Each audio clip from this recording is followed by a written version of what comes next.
So we're thrilled for that. But I know you were all in worship this morning, so you've had the privilege and the joy of watching Donna Marie Todd in action previously. And so we're going to hear her in 3 stories today. And between the second and third, there will be an offering taken to help defray some of the expenses. So without any further ado, I present my friend Donna Marie Todd. Thank you, Craig. I'll tell you what, the world is turning into being a more dangerous and dangerous place as time goes on, and it's so lovely to have friends like you and to have a friend like Craig in the faith. It's just a beautiful thing. So because there's so much angry, dark energy in the world today, does anybody remember that old song, What the World Needs Now is Love? Do you remember that? I thought maybe we'd start out by just singing that together. What the world needs now is love, sweet love. It's the only thing that there's just too little of. What the world needs now is love, sweet love. No, not just for some, but for everyone. One of the great joys of my life is being a member of the network of Biblical Storytellers International. We are a group of storytellers devoted to internalizing the word from the Bible as it has been tradition to us, and then retelling it as a text that we have internalized and spent a lot of time with. I edit the magazine for the network. It's called the Biblical Storyteller Magazine, and that puts me in touch with scholars from all over the world who are exploring the idea of the origins of the Bible as story, passed around by fireside before it was all written down in written form, and we began to read the scriptures per se. And so one of my favorite stories to tell, and I think this is the first story maybe that Craig heard me tell at Montreat Conference Center during the Worship and Music Conference, was the story of the Samaritan woman. Am I right about that? Yes? Okay. So the Samaritan woman in the Eastern Orthodox and Eastern Roman Catholic traditions is actually called Fotini. She is recognized and called the luminous one because she was the first person in the Gospels to identify Christ as the Messiah. So this is the story from John 4 of the Samaritan woman. Now, when Jesus heard that the Pharisees were saying that he was baptizing more disciples than John, even though it was the disciples who were baptizing and not Jesus, he left Judea to go back to Galilee. But he had to go through Samaria to get there. And he was near the Samaritan town of Sychar, near where Jacob had given his son Joseph that plot of land. And Jacob's well was there. It was hot. And Jesus was tired from his journey. And it was about noon. So he sent the disciples into town, into Sychar, to buy some food, and he sat down next to the well. And a Samaritan woman came to draw water from the well.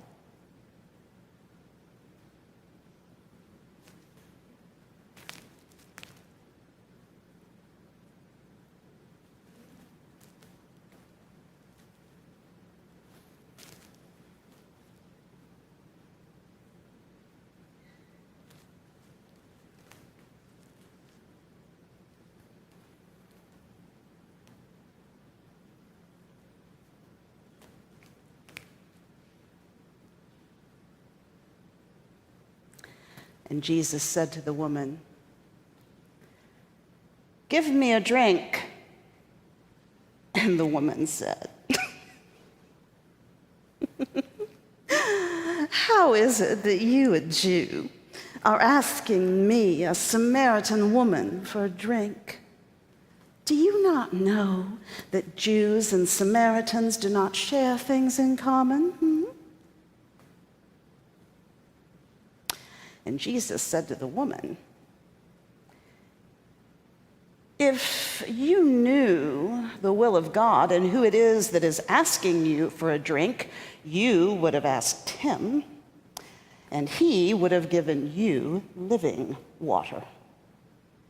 And the woman said, Sir, this well is deep, and you don't even have a bucket. Where are you going to get this living water? And Jesus said to the woman, everyone who drinks this water will be thirsty again. But those who drink the water that I give them, this water will become in them a spring welling up to eternal life. And the woman said to Jesus, well then, give me this water so that I may not be thirsty and have to come here to draw water from the well. And Jesus said to the woman, go, get your husband and come back. But the woman said, I ain't got no husband. Jesus said, you are correct, for you have had 5 husbands, and the man with whom you are now is not your husband. What you have said is true. And the woman said, now, I see you are a prophet. Let me think. Okay, so our ancestors said that we have to worship on this mountain, but you Jews say that we should worship in Jerusalem. And Jesus said, woman, the time is coming when you will neither worship on this mountain or in Jerusalem, for the time is coming, and in fact is now here, when those who would worship the Father will worship him in spirit and in truth. For you Samaritans worship what you do not know. We Jews worship what we know, for salvation comes from the Jews. And the time is coming, and in fact is now here, when those who would worship the Father will worship him in spirit and in truth, because God seeks worshipers such as these. God is spirit. And the woman said, now I know that the one who is coming, the Messiah, the Christ, that he will explain all things to us. And Jesus said to the woman, I am he, the one who is speaking to you. And just then, the disciples came back from town with the food, and they were surprised to see Jesus talking to the Samaritan woman, but they did not say, what are you doing? Or why are you talking to her? And the woman left her water jar, her most valuable possession. She just left it. And she ran into town, and she told everyone who would listen to her, come and see. Come and see the one who has told me everything I have ever done. He can't be the Messiah, can he? Come and see. And everyone who heard her poured out of Sychar to find Jesus. The word of the Lord. Thanks be to God. So that's an example of biblical storytelling, of where you take the word and you internalize it. Not everybody characters it out the way that I do. I just enjoy doing it that way. But if you're interested in biblical storytelling, I suggest you go to the Network of Biblical Storytellers International website. We have a festival coming up in August in Washington, D.C., with classes for all different levels of storytellers. And it's a fascinating way to hear how each person's voice, when the word is internalized, hears and sees something just a little different. So it's a wonderful time that we have together. So I don't know how many of you, how much you know about me. Not enough, right? I'm a pastor's daughter, because you heard that today, and I grew up in West Virginia. You heard that today. I went to the Peabody Conservatory of Music in Baltimore, Maryland, and I am also a widow. I was widowed at age 55, and our son was 16 at the time. And you know how kids will kind of talk you or trap you into stuff? I mean, it's kind of debatable as to whether it's a talking or a trapping. It just kind of depends on the day. And my son decided to join the marching band. He really wanted to do the marching band thing. And so when he joined the marching band, I became a volunteer band parent 24/7. I have never, anybody been a band parent in here? Yeah. And I'll never forget the night that I became a concession stand mama. I was a little late getting to the high school because I had to park in the volunteer band parent parking lot, which was about 5 miles away from the high school. And so by the time I got up to the stadium, the announcer was already saying, "All right, rise for the playing of the national anthem. And then my son and the rest of the marching band came out onto the field. They had these 3 musketeer gray uniforms with buttons that went down the front and these great big hats with black plumes. Now, when you're in the marching band, you cannot smile. Did you know that? Because they put a strap under your hat that locks up your chin so that your mouth can only open far enough to play your instrument. And you do not smile. You are marching. So they came out onto the field.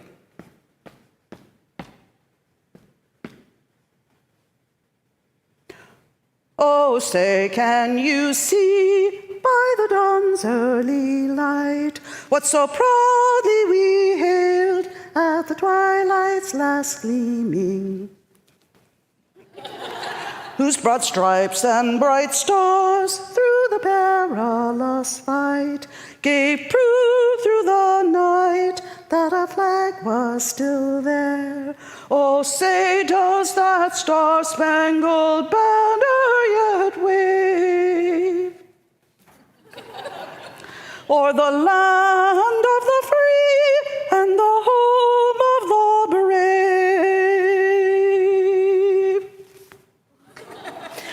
That's a shortened version, obviously, of the national anthem. I was so excited that I ran the 165 steps all the way up to the concession stands.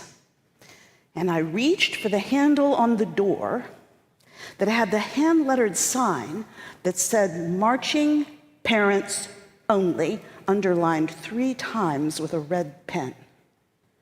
And when I went to open the door, it opened for me, and standing there, standing guard, was this short, squatty-bodied woman.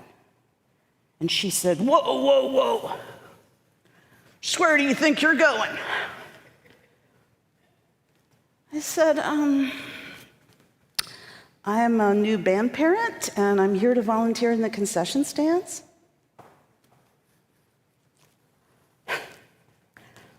People like you really stress me out. "Where's your name tag? If you're a new band parent, you should have a name tag. Your child should have received a new band parent package, and in that package would have been your name tag. Did you receive said name tag?" I said, I don't think so, because I don't have a name tag." Well, I ain't got all night. Let's get you in here and see if anybody can identify you. And then she grabbed me by the sleeve and jerked me into the concession stands. And at first, I was totally overwhelmed by the smell of hot dogs and hot chocolate and popcorn. And then I was overwhelmed by how terrified all the other band parents looked. She turned to all of them and she said, "Can any of you identify her?" Nobody said anything. And I knew everyone in the room. Finally, my dentist, who's a lovely man, said, "I think that's Tori's mom." And she said, "Oh, well, now we're getting somewhere, aren't we, Tori's mom?" And then she took out a name tag that said, "Hello, my name is," and a Sharpie marker. And she said, "So, Tori's mom, what's your name?" I said, "Well, I have two names. My name is Donna Marie." People like you really stress me out. Make up your mind. Which one is it, Donnie or Marie? When I tried to explain I have two first names, she just said, "Fine, Donnie." And she wrote down D-O-N-N-Y and slapped it on my chest. And then she said to everybody in the room, "All right. Now, I know a lot of you people have been here night after night, year after year after year, and some of you are new, like you, sir, and you, ma'am. But there's only one job in this concession stand, and that's sanitation. Do you hear me, sir? Are you paying attention? All right. So I don't care how many nights you've been here. If this is your first night, it's your 300th night, I don't care. I'm going to teach all of you right now how to wash your hands, okay? The right way, the only way, my way. You understand? So, everybody take your hands. I'm not playing with you people. Take your hands. Now, I want you to put them together like, we're waiting on you, ma'am. All right, yeah, I want you to put them together like little divers diving off a diving board. Then I want you to put them under the water and rinse them 1, 2, 3, 4, 5 times, okay? Very good, ma'am, great. That's too many times. You're taking 1, 2, 3 pumps of the soap. See, Lydia's right with 1, 2, 3 pumps of the soap. Now, once you start washing your hands, start at your wrist, come all the way up your hand. Now, you see all them little grubby grimies up under there? See them? Get them all out. You see them? Get them out of there. All right, now that's your left hand, okay? You following me, ma'am? All right. Now we're going to move on to your right hand, which is over here. Sir, are you with us? Yeah. All right, your right hand. Now wash your right hand. Get all them little grubby grimies out. Little grubby grimies, little grubby grimies. Okay, now, right now, put your hands together like little divers diving on a diving board. Rinse them under the water 1, 2, 3, 4, 5 times. Now, take 1, 2, 3 paper towels and dry your hands. Now, do not throw it away yet, sir, because you're going to take it and you're going to turn off the water with the towels. And that's how you wash your hands, all right? All right, Tori's mom, let's see you do it.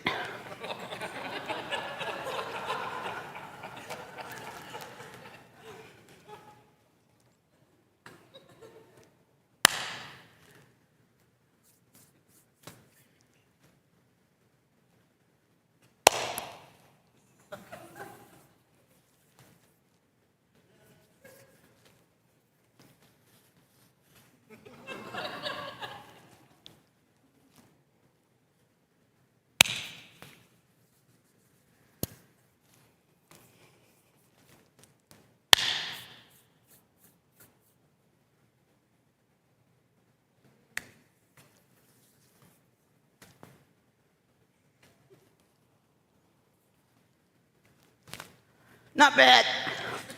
All right, come on over here. I'm putting you on nachos. So I go over to this long stainless steel counter, and she gets out the biggest bag of tortilla chips I have ever seen in my life. She puts it on the counter. She takes a box cutter out of her back pocket. I would not have messed with her in the dark. She made one long stripe through that bag, pulled it open. Then she took all these little white paper trays and she set them out on that counter. She stuck her hand down in that bag. She pulled out a wad of chips, stuck it down in the paper tray, and said, "All right, Donnie, let's see you do it." So I stuck my hand down in the bag. I pulled out a wad of chips, and I stuck them in a paper tray, and she said, "What are you doing?" I said, "I'm putting the chips in the tray the same way that you did." No. No, no, no, no, no. "How many chips are in my tray?" I said, "I don't know." "Well, count them," Tori's mom. 1, 2, 3, 4, 5, 6, 7, 8, 9, 10, 11, 12. There are 12 chips in your tray. Yeah. In fast food, we call that a dozen. "How many chips are in your tray?"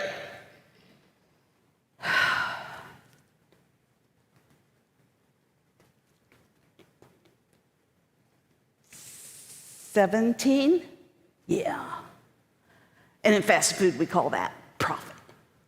"Try it again." So I took my hand and I grabbed the chips. I counted them in the air. 1, 2, 3, 4, 5, 6, 7, 8, 9, 10, 11, 12. Stuck them in the paper tray. She said, "All right, that's better. Now, what you're going to do is you're going to stir the cheese. You're going to put the cheese on there.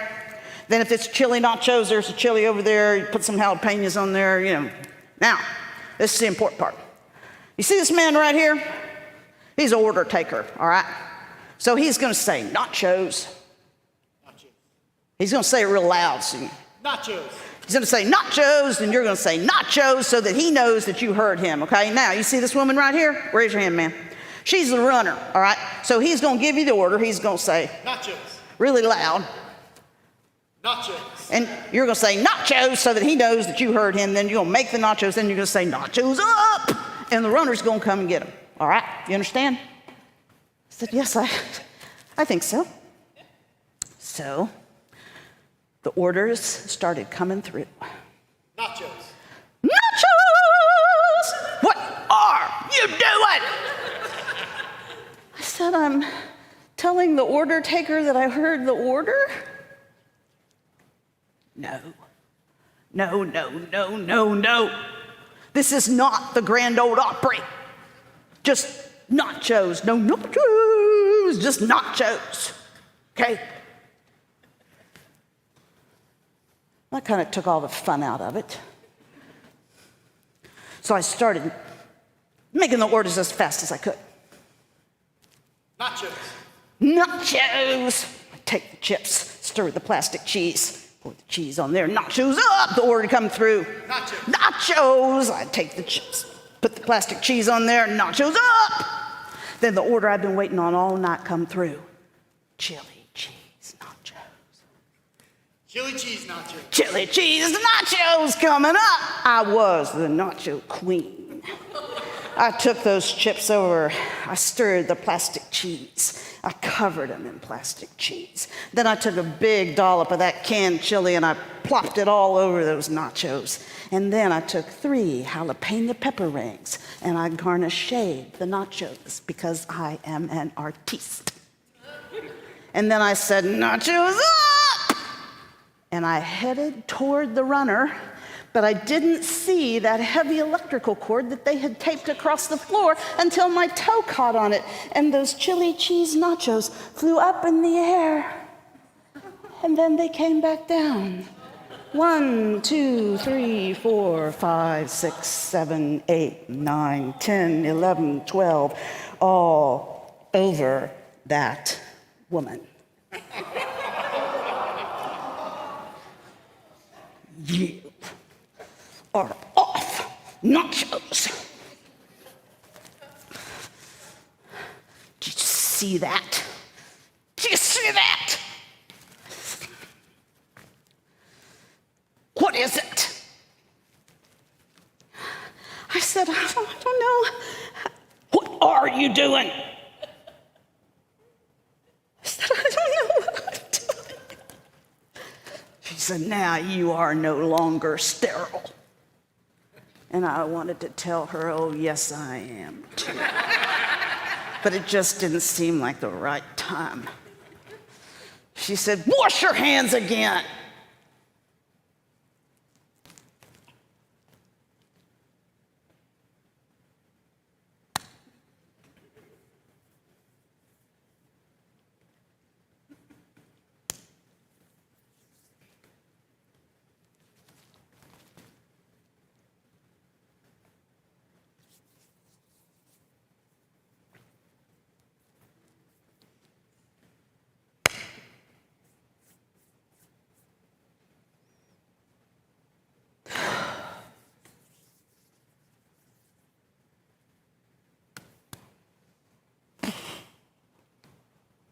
All right. Now, you see here in the drink cooler how it's all arranged there, see? Like there's Sprite, there's Dr. Pepper, there's Gatorade, orange Gatorade, red Gatorade, there's water in case anybody wants that. You see that? Now, he's going to say Sprite. Sprite.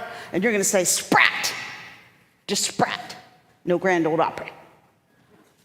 And then you're going to say Sprite up. That's going to be halftime. And I mean, the orders are going to come flying through here. I ain't got no more time to fool with you. People like you just really stress me out. So sure enough, the orders started flying through. Sprite. Sprite! Sprite up! Dr. Pepper. Dr. Pepper. Dr. Pepper. Dr. Pepper up! Gatorade. Gatorade. Orange or red? Orange. Orange.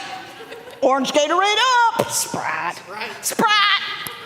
Dr. Pepper. Dr. Pepper. Dr. Pepper up! Sprite. Sprite. Sprite! Sprite up! By the end of that night, I never worked that hard in all my life. I never worked that hard under that much pressure either. As she was coming through the concession stand, she was kind of wiping them down with a towel, you know. She rolled it up and then she whacked me on the butt with it and she said, "Not bad, Tori's mom. See you next week." In the land of the free and the home of the brave.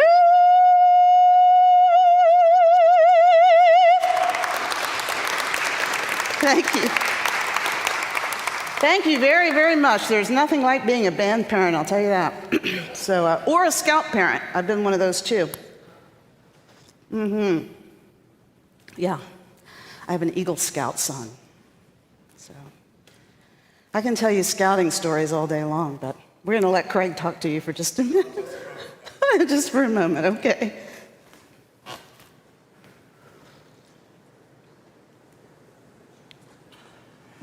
The ushers are moving amongst you, as you can see, and we appreciate it.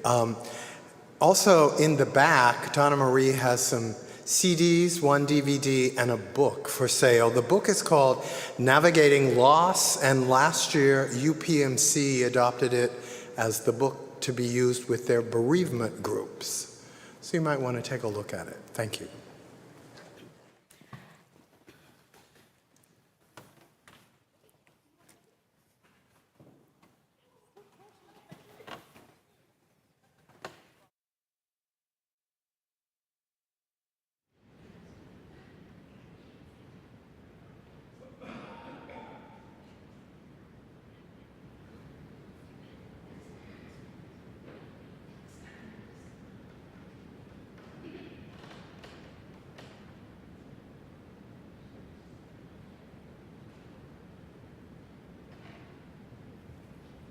My assistant, Lydia, is now going to show you some images of two of my favorite people in the whole world. And I call them people because my son was originally going to be a veterinarian. Now he's in med school, go figure, but... So we've had a lot of animals. I'm downsizing now to just the two of these. In fact, baby Dot has just... Don't miss this gentleman, Lydia.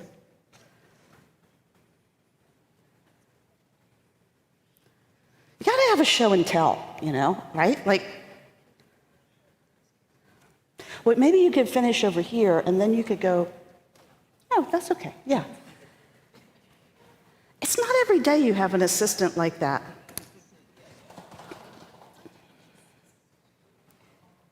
Yeah. Thank you, Lydia. She's doing such an awesome job. Oh, very good, yeah.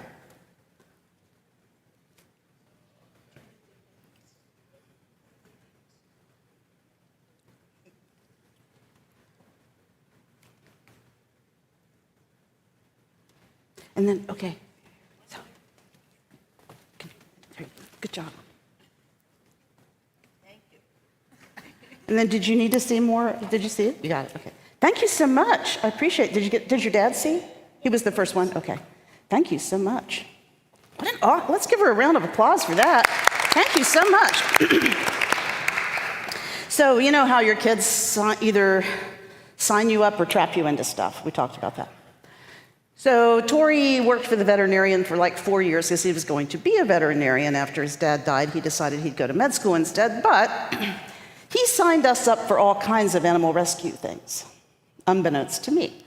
So we would get these calls from the Brother Wolf group, primarily, which was dogs and cats. So we've had, 8 or 9 foster cats and dogs. So the 2 that you saw in the picture are the 2 that we ended up with. So the great big one is a beautiful running hound named Baby Dot. She is wicked smart. She knows probably about 150 words, which is amazing for a dog. Some of them even when they're spelled, like W-A-L-K, D-I-N-N-E-R, C-O-O-K-I-E. She knows all of those. And then at the other end of the spectrum, as you saw, is Mr. Pip. Now, Mr. Pip is a part Basenji, part Jack Russell, who kind of looks like a tater tot with legs. What? I does not. I is strong and muscular. Well, Mr. Pip was originally owned by an animal hoarder in South Carolina who gave him the unfortunate name of Dude and kept him in a cat crate under her trailer. What? Yep. She kept all of us animals any way she wanted to, and most of the time she didn't remember to feed us. Well, the day came when the woman was way behind on the rent on her trailer, and so they sent the sheriffs to evict her. And when they came, they found all the animals, almost 50 of them in total. What? Yeah. Oh, the sheriffs come and they found all of us animals, all of us in pretty sad shape. And so they arrested her. And they put her in the squad car, and they took her to jail. And then they took all of us, and they put us in these big vans with cages in them. And they drove us to this place called the shelter. Well, the shelter that they took Mr. Pip to was a kill shelter, and it was full. What? Yeah. So the people at the shelter said to the sheriff, well, we might could take the little one and some of the cats up the big mountain to Asheville, but the rest of them, the big ones, we'll just have to put them down. And then somebody come and they let all the big dogs away. And they didn't do nothing to deserve that. Nothing at all. And then they put me in a van with a bunch of squalling cats and drove me up the mountain to Asheville. Well, when Mr. Pip got to Asheville, he landed at Brother Wolf. And the veterinarian there said that he wasn't even a year old, and he'd never had any of his shots. What? Yeah. Or the one they call Doctor. He pulled me out of the cage, pulled up my gums, and he looked at my teeth, and he said, I wasn't even a year old. And then he took out 3 long needles, and he gave me 3 shots. Bam, bam, bam. And then he stuck his finger up my Well, not only had Mr. Pip not had his shots, but he was filled with worms. Yeah. Oh, sure. Then one of them held me by the scruff, and doctor, he opened my mouth and squirted this white stuff down my throat to kill all them worms he found. Well, when they brought Pip out from being with the veterinarian, he was a little shook up, but he was so adorable. Yeah. Well, the minute I laid eyes on my mama, I knowed I wanted her to be my mama because she had the sweetest brown eyes and she smelled like fried chicken. So we took Pip, we put him in the car, and my son let him sit on his lap and put his head out the window. And oh, the look of joy on his face. What? Yeah, I had never been for a car ride before.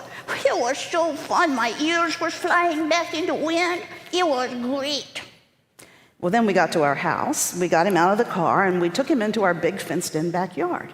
And he just went nuts. What? Yeah, you bet. It was like a dream come true for me. A great big fenced-in backyard, a fish pond with real fish in it. I just wanted to run around and around and around the yard and feel the wind in my fur. But no.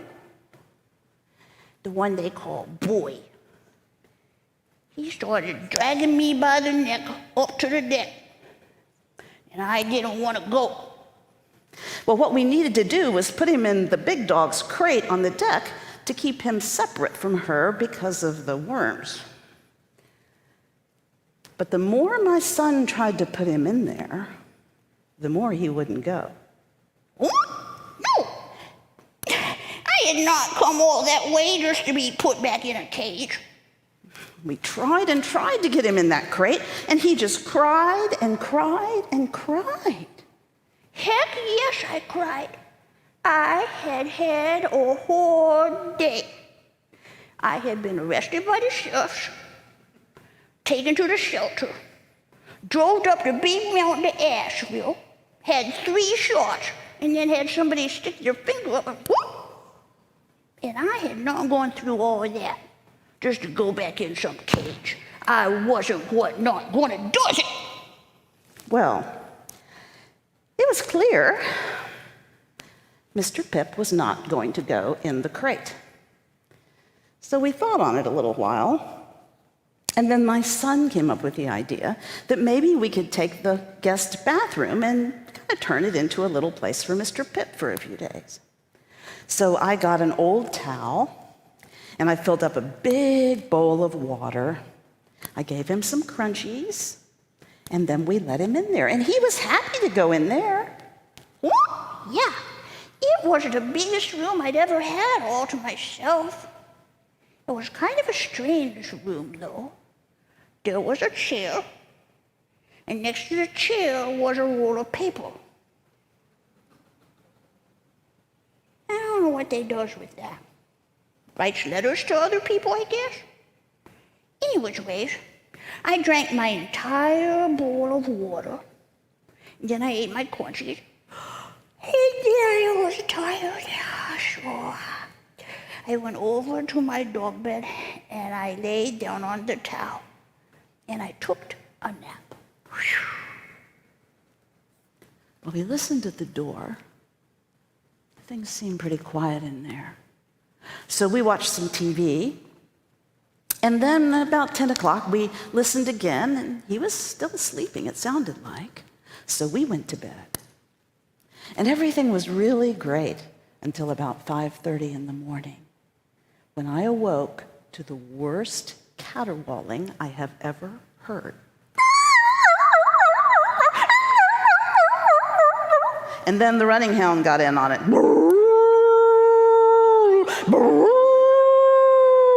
I ran out into the hall and said, "Shut up!" And for a minute, everything got really quiet. What? Yeah, I I could hear my mom out there in the hall, and I knew she wanted to play with me. But I didn't think she knew where I was at. So I started barking and barking and barking and barking so she would know where I was. We started barking again. So I went over to the door, just to open it a little bit, just to hush him up. But when I opened the door, just a crack, out he went. Huh? Yeah. As soon as I saw that door open up, I knew that was my chance. And I dove out through my mama's legs and I started running around and around and around the house. I had hit the pay dirt. Not only had I found a family with a big fenced-in backyard, a boy, a sister, but I had also found a family what let dogs stay inside. And I was so happy about it. And I was running and running and running. Oh.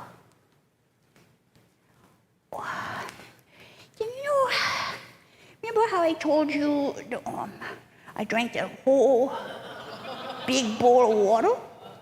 Do you remember that? Well, all of a sudden, I just needed to go.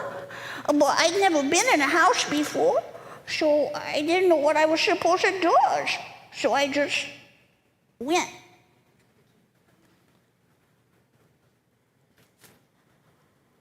All of a sudden, he just stopped running, and he stood in the middle of my den and peed.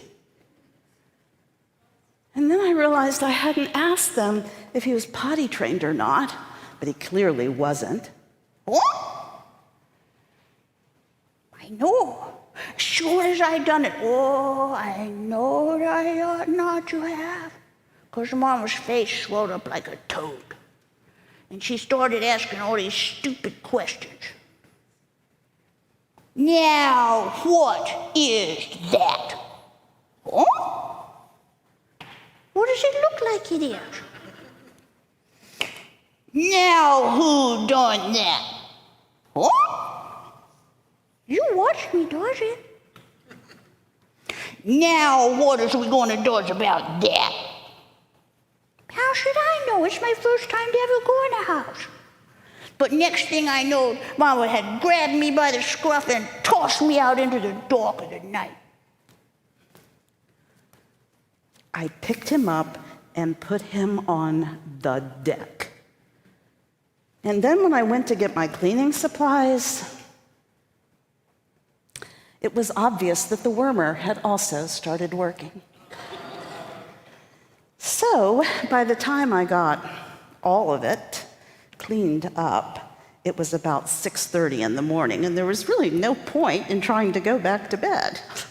So I made a cup of coffee, and when I looked outside, there he was, running around and around and around the backyard.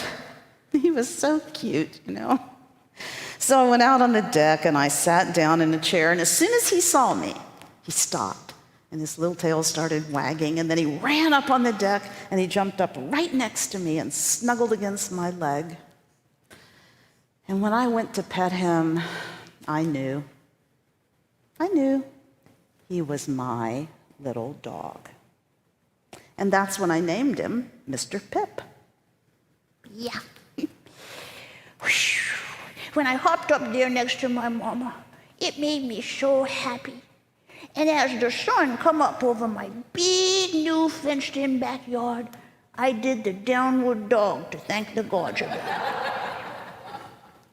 And then I said to my mama, I said, Mama, just look at it. Ain't it beautiful?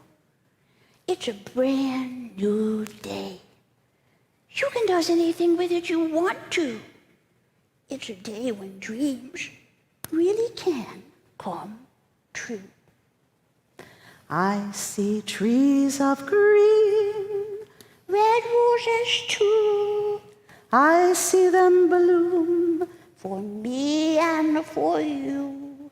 and I think to myself, What a wonderful world.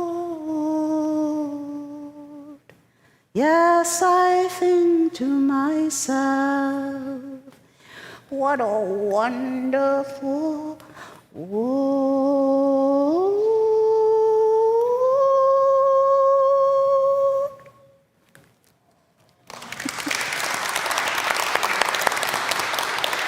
y'all have been so much fun. Thank you so much, Lydia, for helping me with the pictures of Baby Dot and Mr. Pip. And I'd like to end by sending out into the world our song. We'll have Mr. Pip help us, if that's okay. What the World needs now, is love, sweet love. it's the only thing that there's just too little of. What the world needs now is love, sweet love. No, not just for some, but for everyone. Lord, we don't need another mountain. There are mountains and hillsides enough to climb, enough to last till the end of time. What the world needs now is love, sweet love. It's the only thing that there's just too little of. What the world needs now is love, sweet love. No, not just for some, but for everyone. No, not just for some, but for everyone.